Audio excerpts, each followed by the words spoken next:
So hey guys, happy Friday. Welcome back to my channel. I am here today with my promised Q&A session. You guys seem to have a lot of questions for me, especially about Halloween Horror Nights and Universal. So let's go ahead and just jump right into this. Let me start answering your questions. So Amelia wants to know, is Stay and Scream only for annual pass holders of Universal? And if not, what holding area do you recommend going to? So Stay and Scream is not just for annual pass holders, it's just one of the perks that we get to use because we have an annual pass. If you want to attend Halloween Horror Nights as a general guest and you want to do Stay and Scream, all you need is a legitimate park entrance from that day as well as a Halloween Horror Nights ticket. At 5 p.m. the park will close and they'll scurry you into one of the holding pens. There's usually 4. You can pick which one you want to go to. Before you go into the holding pen, they will scan your Halloween Horror Nights ticket to make sure you have valid admission. So whenever you can stay in the park for as long as you want to, like finishing up shopping or whatever, and then they're going to shuffle you into the holding pen by scanning your Halloween Horror Nights ticket, and then you'll hang out there until the park opens. As far as which area I suggest, it varies based on the year because it depends on how the houses are set up. When it gets closer to Halloween Horror Nights, I'm sure I'll do like a full Halloween Horror Nights video and give you my advice specific for this year. So Chocolate and Zen wants to know, what got me interested in Halloween Horror Nights in the beginning? What's my favorite house ever? And that's it. Okay. So Halloween Horror Nights, I went the first year just by chance, and I'm not gonna go into the full story because I think I already have in the past, but I was in Orlando for a high school conference and got dragged to Halloween Horror Nights. I had heard of it before and thought it sounded terrible. Peer pressure, the rest of the group was going. I was in high school, so I was gonna go too. I was too afraid to go in the houses. That was in 2001. So I just did scare zones, and it was terrifying but exhilarating at the same time. So I'm like, okay, I could do this again. So I didn't go in 2002, but I went back again my freshman year of college in 2003. And I would say I was a very casual Halloween Horror Nights person up until 2005 because they had a really elaborate website in 2005, and from 2005 through 2008, sort of 2009, they had these really elaborate storylines that they told on the website. So that really got me into the lore and the backstory of Halloween Horror Nights and started getting me in this pattern of getting excited for it every year, way before the event starts. And my favorite house of all time is the Forsaken from 2011. It was kind of pirates, like ghost pirates. And my favorite scene, which they ended up recreating for 2015 for the 25th anniversary, was they had a ship and you actually had to walk sideways along the ship and there were pirates popping out left and right on the ship, which one of them happened to be Brandon. So it was fun. So my friends Carmen and Brian from The Adventures of Peas and Carrots wants to know, I've heard you mention moving eventually. What's the next place you think you're most likely to move? This is tough. We haven't really discussed where we would go after Texas. I don't think either one of us is locked into staying in Texas forever. It's definitely like this works for us now. I would love to do New Mexico and go back to the West because I loved Colorado, but I think more likely we would stay on the East Coast. And I could see us doing like Virginia, maybe going back to Florida at some point. I don't know, I think we're both kind of East Coast people because he's from New York, I'm from Florida. We're just used to being on the East Coast despite my love of the Southwest and my cacti I would love to live in New Mexico and see cacti all the time, but realistically, probably East Coasters, so don't know what the future will bring as far as that goes. Dinglehopper Daydreamer wants to know, what's my favorite pavilion at Epcot and why? I go back and forth on this because I think I have a tie between two of them, and it's Mexico because I love the interior portion of it. The interior portion is just gorgeous. I love all the detail that's put into it and just feeling like it's nighttime, especially when it's super hot outside. It's just so relaxing in there. But then my tied for favorite would be Japan, because Japan's one of my top places I'd love to visit in real life. And I love shopping in there. I love the gift store in Japan. I love all the candies and trying the random foods and the sodas and chopsticks and just all the cultural stuff in Japan is just beautiful. I'm gonna switch over to Twitter for a moment because I had a couple on there and I don't want to forget about them. So first of all, John asks, would you rather be chased by one horse-sized duck or by 100 duck-sized horses? This one is easy because the first one is terrifying. A horse-sized duck would be awful. That sounds incredibly terrifying. So I'm gonna go with 100 duck-sized horses because that sounds adorable. It's not like they're compies or anything. It's not like they're gonna be biting my ankles. So I'm going with 100 duck-sized horses. And then Jill asks, what is my favorite Disney smell? And what is one thing at Disney that makes you remember your first visit every time you go back? I'm gonna do the first visit one first because that one's easier. So my first trip to Disney was when I was about 3 years old. It was 1987. And there are pictures of me at Magic Kingdom. I can share a few for you while I'm talking. There's pictures of me at Magic Kingdom, but I don't remember Magic Kingdom at all. I do, however, remember Epcot. One of my earliest memories that I have in life is being at Epcot on the Imagination ride and seeing the Dreamfinder on the airship thing he had. I don't know what they call it, but seeing the Dreamfinder, that room is one of my earliest memories. It's no surprise then that I am so connected to Epcot and have such a deep connection to Imagination and Figment. And that's my park. That's my happy place. That's the one I have all my memories attached to.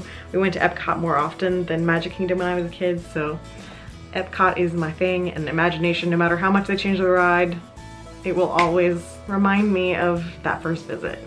Disney smell. I have been racking my brain trying to think of something for this one. They took away, I loved the smells on Soarin'. I loved the oranges on Soarin'. Oh, I got it. Rome burning in Spaceship Earth. I almost forgot about that.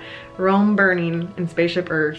And then I'd say my second one is the smell when you're walking on Main Street and you go by the ice cream store and you could smell the waffle cones. Rome burning. That's my top. And then Jake asked me a question and I told him I wasn't gonna forget it. So Jake, give me 5 things not to miss at Universal Studios and Islands of Adventure. And if I could own a theme park, what would it be themed to? What would it be called? And where would it be? Oh my goodness, Jake. All right, let me settle in here. 5 things not to miss. Did you want it at each park or just total? I'm gonna do 5 things total not to miss at Universal and Islands. 1 for me is gonna be Spider-Man. You have to ride Spider-Man. It's one of my favorite rides in Universal. It's like 18 years old now, but it's still absolutely stellar. They have upgraded the video to HD, but aside from that, it's the same ride that's been there for 18 years and it's still one of the best rides in Orlando, in my opinion. You definitely have to do Escape from Gringotts over in Universal because 1, the queue is amazing. 2, I love the ride. It could be longer, but aside from that, I love it. I think it's a great use of practical and screens together. Awesome. And the queue itself is just an experience. So Escape from Gringotts, can I just lump that in with Diagon Alley? Like, you have to walk through Diagon Alley to get to Gringotts, right? So you have to see Diagon Alley and get to Gringotts, and make sure you go to Nocturne Alley because it's amazing. And make sure you get butterbeer. I'm cheating here, but get butterbeer. While preparing to wait in line, get some butterbeer, and then it's all one thing, right? 3, take the Hogwarts Express from either direction, but specifically from Universal to Islands of Adventure so you get the whole King's Cross experience, because each way has a different video, but the King's Cross experience is way better than the Hogsmeade experience as far as the actual train station goes. So make sure you ride the Hogwarts Express from Universal to Islands. I would say, oh God, because I'm like going over, I'm like, oh, I'm gonna have 6. I think you have to ride the Hulk because that ride is one of the best roller coasters ever. And I love the update. It's so smooth now. The new music's fantastic, so you have to ride the Hulk. I really want to recommend Jurassic Park. I also really want to recommend, oh my God, no, it's the Mummy. You have to ride the Mummy. The Mummy is one of my other favorite rides in Orlando. You have to ride that. Jurassic Park is great, Men in Black is fun, but you have to ride the Mummy. That's a fantastic ride, and I've been on it hundreds of times and still never get tired of it. It's just wonderful. So ride the Mummy. My theme park? Jake, this is such a hard question. I have no idea what it would be called. I'm not that creative, so I don't know. It would be here in Texas, so I'd have a theme park to visit all the time. Off the top of my head, and just kind of jokingly here, it would be a half and half park. Half would be themed to the 1980s, and it would only have attractions from the 1980s, music from the 1980s. Back to the Future would be back there. There would be a Goonies attraction. I would have Horizons back there. I would have my own version of Spaceship Earth. Of course, this is assuming that Disney's not gonna sue me and I can do whatever I want, right? The original Imagination would be back there. It would have all the 80s glory of original Epcot, but then also have attractions of movies from the 80s that I love, including the Goonies and Back to the Future, and Indiana Jones, and some other classics. So then the other half of the park would be all 90s themed, and there would be a tribute to like old Nickelodeon. So there'd be Legends of the Hidden Temple, Hey Dude, because then I could have a bunch of cactus around, because Hey Dude. Clarissa Explains It All. Just old Nickelodeon, plus 90s music, 90s fashion. There'd be a Clueless gift store, because I loved Clueless, and sell feather pens. I'm trying to think of other 90s movies other than Jurassic Park, and I'm like drawing a blank right now on some of my favorite 90s movies. But it would be nostalgic glory for the 80s and 90s, because I miss both of those time periods and I would love to go back and experience them all over again and just hear 80s and 90s music throughout the entire park. I would love it. Okay, I think that was it from Twitter. So I'm going back to YouTube now. Universal Junkie wants to know, what Halloween Horror Nights houses do I want to see this year? Obviously, I'm super stoked for Stranger Things, but you guys know this about me by now, is that I do not care for IP houses at Universal. So I thought, aside from Stranger Things, which is like the one IP that I was interested in seeing at it, what I would love to see is Stranger Things and then 8 original houses.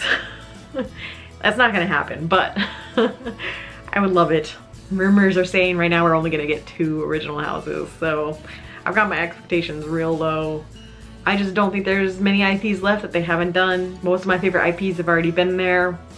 So excited for Stranger Things, but otherwise, I just want originals, lots and lots of originals.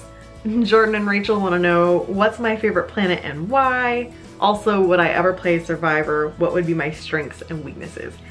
So my favorite planet is Saturn, because I like the rings. The rings are such a cool feature, and it just has such a different look than any other planet. So Saturn's my favorite. I would never play Survivor. I love watching Survivor. I love talking to my friends who are fellow Survivor watchers about strategy and the different moves that people make. I love talking Survivor. I would never do it because, one, I'm super anxious, so being in that sort of super competitive environment would eat me alive. 2, I can't imagine the hardship of actually living outdoors in those circumstances for 39 days and getting eaten alive by bugs and sleeping next to rats and snakes and only eating like a cup of rice a day. Like, I can't even fathom that. I'm not even really into camping. And 3, again, it goes back to the anxiety, but I am not a competitive person. I'm very competitive with myself. I like to push myself to be better, which is why I really like running, because I'm my only competition in reality. So actually having to be on a competitive team and worried about my teammates counting on me to win a challenge sounds like an absolute nightmare to me. I would put so much pressure on myself that I would be terrible, and there's no way. So my strengths, I think I would play a really good social game. You know, I'm a caring person, so I think I could make some valuable friendships, and I think people would like me overall, and I'm a hard worker, so I think I would help a lot around the camp. I'm also very good at keeping secrets, so as far as an alliance goes, I think I'd be very good with keeping secrets with an alliance and not blabbing things and knowing who to trust. I think I'm very good at judging people. That said, my weaknesses, obviously the competitive sports aspect and surviving out in the wilderness, but as far as a personality thing, I just don't think I'm ruthless enough to be that super strategic player that needs to just cut throats as the season goes on. I can watch other people do it and say what they need to do, but when it was myself out there, I don't think that I would be very good at it. I feel like my heart would get attached to people too much, and I would get blindsided because my heart got me too attached to people. So Jules Thompson wants to know what my favorite restaurants are to eat at Walt Disney World. So I think I'm gonna go by park, because then that's easier. So first I'm gonna go to Disney Springs, since it's not technically a park. I love Homecoming. I think it's the best new restaurant at Disney Springs, although I haven't tried all of them yet, so there's still a chance for something else to beat it out. But That's delicious. As far as resorts, you guys know I love Boma. There's a lot of resort restaurants that I still want to try that are still on my list that we haven't gotten to. And part of that's because we went to Boma and we fell in love with Boma, so we keep going back there. At Hollywood Studios, we love the Sci-Fi Drive-In. We have such great memories of that from our May trip, so that's definitely going to be a go-to of ours in the future. Magic Kingdom, I love Be Our Guest. That experience is just fantastic, especially if I get to sit in the ballroom. And as far as counter service, quick service style at Magic Kingdom, I think it has some of the best food, especially at lunchtime. At Animal Kingdom, I don't think I've eaten at any of the restaurants at Animal Kingdom that weren't counter service. So yeah, I've only done counter service at Animal Kingdom. Haven't ever had the chance to have reservations anywhere there, but we really did enjoy the Satuli Canteen this last trip. So, and then Epcot, oh God, there's so many at Epcot. Via Napoli, obviously, hashtag Big Butt Pizza. I love the newer Mexican restaurant that's across from the Pavilion that I can never remember the name of it. Love that one. I've never gotten to eat at Le Cellier, but that's on my list for someday. Definitely want to try that one. I also really want to try Garden Grill someday. We've never done that one, and that one's on my list for someday too. There's just so many restaurants and so little time, honestly, because I really want to do brunch at California Grill someday. It's just, we do shorter trips, so it's hard to fit in so many restaurants when you're only there for a few days, so maybe someday. Sarah Brown wants to know, as someone who is used to planning for Disney trips, how much / what type of planning do you recommend for doing a Universal trip for first timer, both HHN and regular park days? And what are your thoughts on Express for a regular trip as well as Howlin' Horror Nights? Okay, so first of all, I don't think that Universal requires nearly as much planning as Disney because you don't need to plan fast passes in advance because that's not a thing. And you don't need to book dining reservations in advance because that's not a thing either.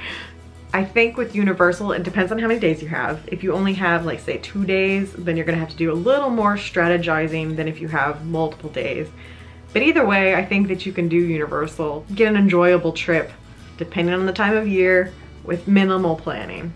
There are some sit-down restaurants within the parks, but the majority of Universal sit-down restaurants are gonna be in City Walk, and those are all, as far as I know, at this moment, still just walk up and make a reservation. I don't know that you can call ahead to any of them. I might be wrong on that. It's been a while since I lived in Orlando, but most of them are just walk up, put your name on the list like a standard restaurant.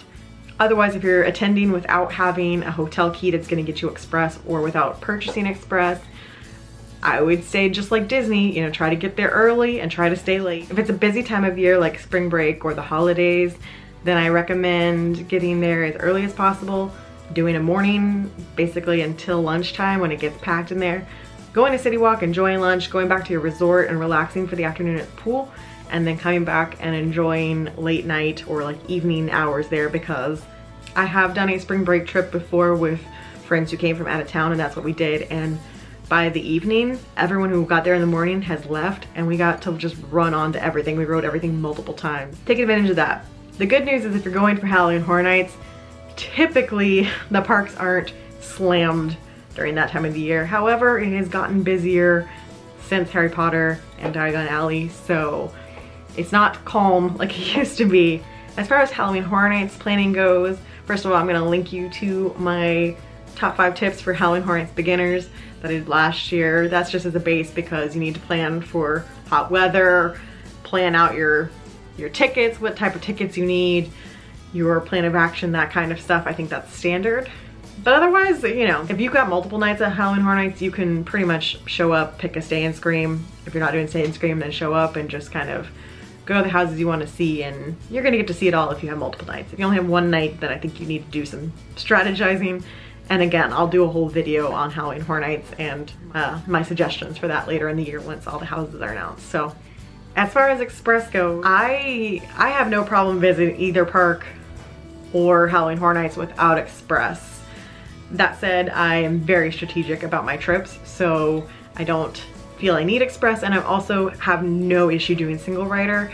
And if you're okay with doing single rider and separating from your party, highly recommend using it at Universal, because most of the rides at Universal have single rider options, and that can be a huge benefit for cutting down waiting time, because you're gonna stand together in line the entire time anyway, and you just separate when the ride's happening. When, yes, it's sometimes fun to be next to whoever it is when you're riding for the first time. But then, well, it's not like you talk while you're on the ride, right? You're watching the ride. So to me, single rider, I'm all about that because I'd rather ride as many rides as I can without having to wait. If you're staying at one of the resorts that's not Cabana Bay or Sapphire Falls, then your room key will come with Express. So that's always an option for you. However, that does not apply to Halloween Horror Nights. Halloween Horror Nights, you have to buy the Express on its own. If you tackle Horror Nights the same way I do, where you get there early, you do a bunch of houses at the beginning, then you just relax, and then do a bunch of houses at the end, you can see everything without waits. So if you're someone that doesn't want to stay till the end, if you're someone that wants to leave by 10, then yes, I think Express is necessary. Joy Violet wants to know, is there an age limit to go into the houses at Halloween Horror Night? Her son wants to go and he's 14. So there is not an age limit at Halloween Horror Nights, and I can say that with confidence because every year you see babies in strollers at Halloween Horror Nights, and it's like, why? Why? Find a babysitter. No, there's no age limit. They suggest, I think it's either 12 or 13 is what they suggest to be the minimum age to come, but I think it all comes down to your own child. If your own child is super interested in Halloween Horror Nights and super into going to local haunts or anything like that, if they can handle it, then by all means bring them. Let them experience it for themselves. But I think at 14, he'll be absolutely fine. I was 16 the first time I went and I was fine. So I think 14 is fine. I think anything under middle school is pushing it. And you see it, not to knock all children, because I have seen some fearless young girls going through scare zones like it's nothing while fully grown adult women are running through the zone. So, but on the flip side, I've also seen absolutely terrified children burying their heads in their mother's neck while mom's dragging them through a scare zone, and they're probably not even in kindergarten yet. And that hurts my soul. But yeah, if your kid's into it, especially at 14, I think he's gonna be absolutely fine. You'll have fun. It just all depends on the kid. Aaron P wants to know what's my favorite attraction at each Universal Orlando park and my favorite food item for each park. So, okay. I only get to pick one ride. Okay, well, Islands of Adventure, I'm gonna pick Spider-Man. It's on my, I think it's in my top 5 of all of Orlando list. That's how much I love that ride. I think I'm still gonna go with the Mummy, but Gringotts is right there. I mean, I think if Gringotts had a better finale, then it would take the cake for me, but I'm gonna stick with the Mummy. So Spider-Man and the Mummy. Food items, okay. So since I haven't really talked about Universal restaurants yet, I'm gonna have a little moment here and talk to you about Universal restaurants, which I feel like I just need to do a whole Universal video because you guys asked a lot of Universal questions, and I am more than happy to talk about Universal because I've been an AP holder for Universal since 2006. So I feel like I am well equipped to talk about Universal. I will be straight up with you guys. You guys know I love Universal. I love Disney. To me, they are equal in my heart. I am not one that pits them against each other. However, in this area, Disney has Universal beat. Universal has not caught up on the food game. Now City Walk is catching up. Like City Walk is getting there. City Walk is becoming kind of like Disney Springs, and much better options there now than there used to be. Parks themselves are still pretty lame when it comes to counter service options, anything creative, and their sit-down restaurants are really nothing to write home about. However, there is one restaurant that is awesome in Universal and I highly recommend going to it, and that's Mythos in Islands of Adventure. It routinely wins the best theme park restaurant from some survey that they always tout at the outside of the restaurant, but that one is awesome. The food is delicious, really great quality food, and you get a beautiful view of the lake at Islands of Adventure while you're eating. So highly recommend Mythos. There's sometimes a long wait, so be prepared to go put in your name. Last time I ate there, they were able to take my cell phone number and a text when your table was ready. So that way we were able to just walk into Hogsmeade and do some shopping while we were waiting for our table instead of just having to sit there. So that's a nice feature. Otherwise, butterbeer, obviously butterbeer. Try all the butterbeer things. Get the butterbeer ice cream, get the frozen butterbeer. Try the regular butterbeer just to see if you like it, but to me the frozen's way better. I would try all the drinks in Diagon Alley because they're all different. Grab some snacks from the Harry Potter area, but otherwise just drink your body weight in butterbeer and you'll be fine. Heritage Child wants to know what new house I'd love to see at Halloween Horror Nights this year and anything you'd like to see return. So basically, I just want original houses, so anything A&D wants to throw at me creatively, I'm all for it. As far as seeing something returning, I'm gonna go the originals route again. I've wanted a Catacomb sequel since 2010. I loved those costumes and they were terrifying. They were the Plague Doctor costumes, which this is what a Plague Doctor looks like if you're not familiar. And it was just a great house and I would have loved to see those costumes make a return. And then of course a Forsaken sequel would also be great, but I'm also just open for completely new ideas. Science Life Disney Love wants to know one of my top 5 favorite movies and what kind of books do I like to read. Okay, so this was a really tough question and I actually started thinking about this as soon as you left the comment, and picking 5 movies is really, really hard. But this is the list that I narrowed it down to. There are so many more that I could have put on this list because I didn't even go for any animation because there wasn't enough space for animation. So my top 5 favorite movies in no particular order because I cannot go even that far and like number them would be Jurassic Park, Lost in Translation, The Goonies, Big Fish, and Pirates of the Caribbean. Jurassic Park is just a classic. I think it's an absolutely perfect movie. I don't think it gets much better than that. It's just perfect. Everything about it, perfect. Could watch it a million times, never get tired of it. Lost in Translation, I actually rewatched it this weekend to make sure that I still thought it ended up on this list for me, because if you'd asked me in college what my favorite movie was, that's what I would say. And I hadn't watched it in probably 10 years, so I decided to give it another go. And I still absolutely love it. It still let me right in the feels, just like it did the first time I watched it, and I used to watch it a bunch in college. It's a very melancholy / emotional movie about a connection and love and loneliness, but for whatever reason it just struck a chord in me and I just absolutely love it, and I think Bill Murray and Scarlett Johansson are just beautiful together. The Goonies, no explanation needed. Big Fish, I just love the story, I love the visuals, I think Ewan McGregor's great in it, and it's one of the least weird Tim Burton movies. And then Pirates of the Caribbean, that's just a feel-good, fun, hilarious movie. I remember watching it in the theaters the first time, going in not really knowing what it was gonna be and loving it. I think I saw it 3 times in the theater and I could not tell you how many times I've watched that movie since. I can pretty much recite the whole thing line for line because I just love it and I watch it every single time it's on TV. I just can't resist it. Johnny Depp and Orlando Bloom together, Keira Knightley, it's just a great cast. Great concept, hilarious movie, and I love it. As far as books I like to read, I'm kind of all over the place. Typically really like anything that has some sort of mystery to it, anything with a little bit of sci-fi to it, but definitely anything with some supernatural aspects to it, very into it. And then obviously my favorite books of all time are Harry Potter. I love the Harry Potter series. I would say sci-fi, supernatural, or any sort of slice of life story I'm enjoying. Kay Wilby wants to know, did I go to theme parks as a child? If so, which ones? Yes, I absolutely did. I grew up in Florida. I grew up about 90 minutes away from Busch Gardens and about 2 hours away from Disney, Universal, and SeaWorld. We didn't go constantly, but we went frequently.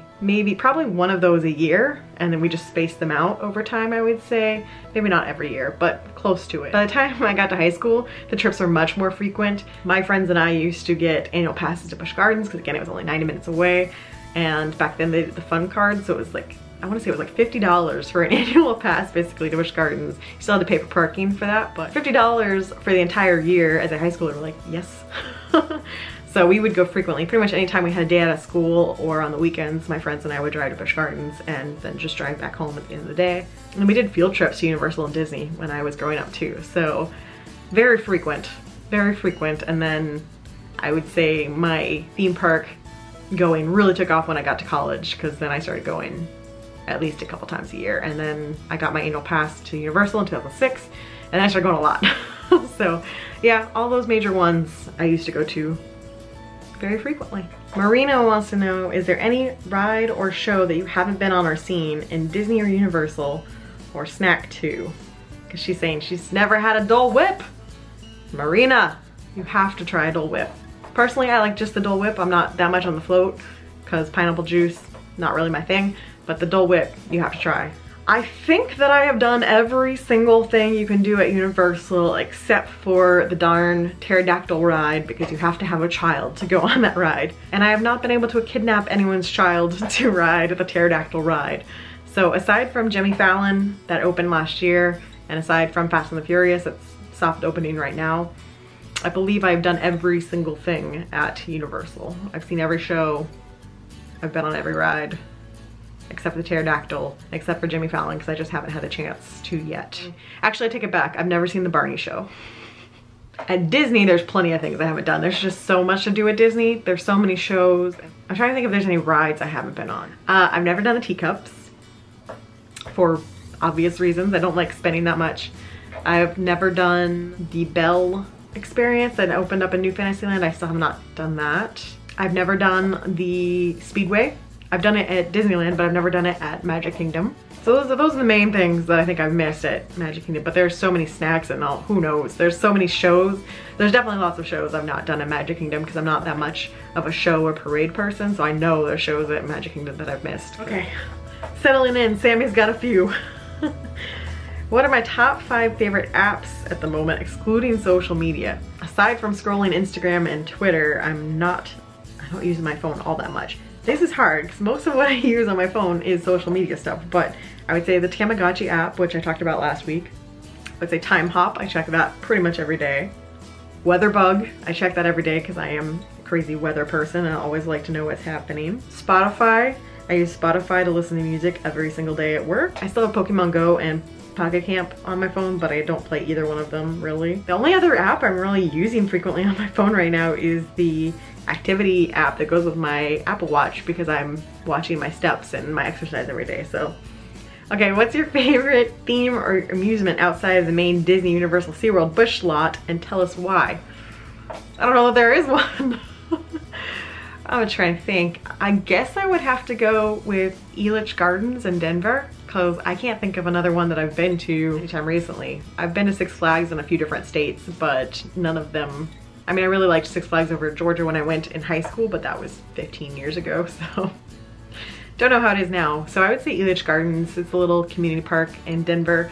It was formerly a Six Flags and then Six Flags sold it, so it became a local park. It had a really beautiful view because you had the mountains on one side and then the Denver skyline on the other. So Elitch Gardens in Denver. My top 5 favorite YouTube channels and why. Okay, so I'm gonna branch out here and I'm gonna do my top 5 YouTube channels that are not theme park related because there are way too many of my favorite YouTube channels to only list 5, and I don't want to leave anyone out because there are so many channels. And you guys probably already follow all my favorites in that realm anyway because I always talk about my favorites as it is. So I'm gonna go outside of the theme park realm and give you 5 other YouTubers that I love.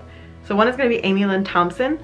She does do some Disney content here and there because she lives in California, so she does every once in a while do a Disneyland vlog, but that's not the theme of her channel. Her channel is more lifestyle / beauty, but I think she's hysterical and super down to earth. She does food hauls and makeup hauls, skincare, nail polish, which is how I found her in the first place because she's an OPI addict like me. And I just think she's hysterical. Oh, she also does planner stuff, so she does planner stickers, and she was actually the one that introduced me to Cricut Paper Company, which is the one you always see me doing stickers from. Now I know you've probably never heard of this one, but one of my other favorites is Jenna Marbles. I know she's humongous, so I'm sure you all know who she is. I think she's absolutely hysterical. I love her dogs. Mike watches Julian on Twitch. We love Jenna and Julian, so I love her weekly videos. I think they're always hysterical, and I think she's also really down to earth and really good to her subscribers and just in general a stand-up human being. So love Jenna Marbles. Some other ones that are still pretty big YouTubers but you may not have heard of. I really love Nibbles Vlogs. She's an Australian vlogger. I will warn you right off the bat that her vlogs are not PG. She curses through the entire thing. She really doesn't care what people think, so she's very straightforward in her opinions and her thoughts. But I've been watching her for a few years and I love the way she does her vlogs. She has a very artistic eye for her vlogs. So it's about their life in Australia, but she always has these beautiful camera shots and she's just an artist when it comes to filming her vlogs. So they're always really interesting to me. But like I said, don't watch them if there's kids around because she curses a lot. A travel vlogger that I really like is CupofTJ.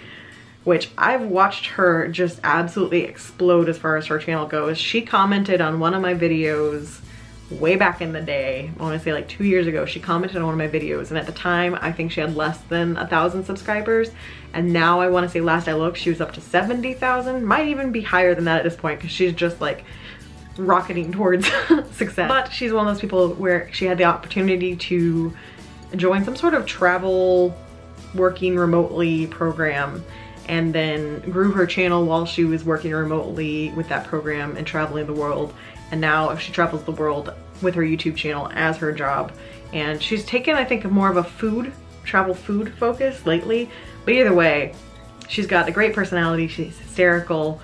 She's got high quality editing and shots and everything like that. She's just really enjoyable to watch. So CupofTJ. And then my last one that I recommend is Kiera Rose.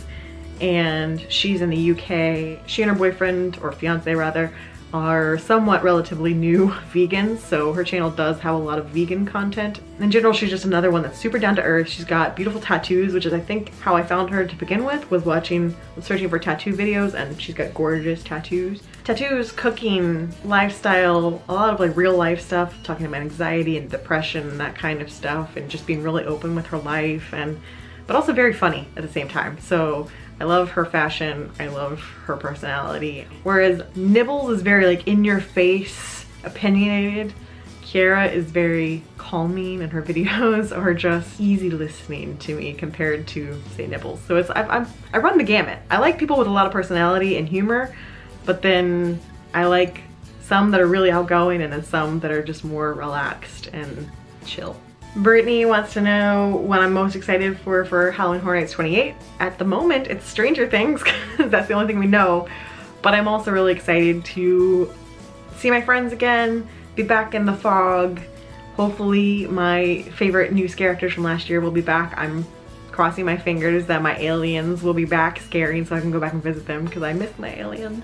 Hope that my friends that have been veterans get cast again this year, and just ready to be back in the fog, back with my people at my favorite place. Barbara asks, do I see Mike and I moving again, or do I plan to stay in Texas? What kind of work does Mike do? Did he ever want to play hockey professionally? And when will the two of you be going back to Disney World? So I already answered the Texas thing, I think. Don't know how long we're staying here, but I don't think we're staying here forever. Mike is self-employed as a web developer, which is why he works from home. So he works for a bunch of different companies on contract basis. So he gets the luxury of working from home. Did he ever want to play hockey professionally? I think Mike is very realistic, just like kind of I am. We're very realists. So I don't think he ever expected to play professionally. So he played competitively for a very long time. I don't think that playing professionally was ever something that he thought would actually happen. So as of right now, I'm pretty sure we won't be back in Disney World until our September trip. So we'll be back in Florida before then, but I don't think we'll be in Disney up until September for our usual September trip, because Mike doesn't have an annual pass, and it's just too expensive to go to Disney without an annual pass multiple times a year. So looking like next Disney trip will be September. Brienne, which I think this is the last question. If I didn't answer your question, I'm sorry, I will do it privately. But the last question is, what is my biggest pet peeve and or food item that I won't eat? I'm gonna go with a theme park pet peeve, because that's been mostly the theme of this video. My theme park pet peeve is slow walkers. I am a speed walker, especially when I'm in the theme parks. I always have a goal. You know, there's some days where I'm leisurely walking, but when I leisurely walk, I leisurely walk off to the side to make sure that I'm not in people's way. So on the days where I am on a mission to get someplace, my biggest pet peeve of being in the theme parks is being on a mission to get someplace and not being able to get there because people are oblivious and slow walking, or like a party of 8 people are taking up the entire walkway. That goes for Run Disney too, because whew, I'm always very polite and will always be like, excuse me, like, excuse me, I need to move through here. So I'm never rude to people, but in my mind I'm going like, oh, get out of my way. So I think that's all of the questions. I feel like I've been talking forever, and I'm afraid of what it's gonna be to edit this video now, because this is definitely the most questions you guys have ever sent. So thank you so much for sending questions and participating. definitely gave me insight that I need to do a Universal video coming up because you guys have a lot of Universal questions, which makes me excited because I haven't really done much about Universal recently. Obviously, back in the old days of the channel, which I can link to a playlist, I used to go to Universal frequently. So if you haven't watched my Universal videos and you're like dying for some Universal content, I will link that playlist up here. But I love Universal just as much as I love Disney, so I'm glad to chat about it. Always glad to chat about Halloween Horror Nights. There's gonna be definite future videos on Halloween Horror Nights coming on those Wednesday chat days because there's gonna be lots to talk about coming up in the coming month. And that's gonna wrap it up for today. Happy Friday. Hope you all are having a wonderful time. Have a great weekend, and I will see you guys again next week.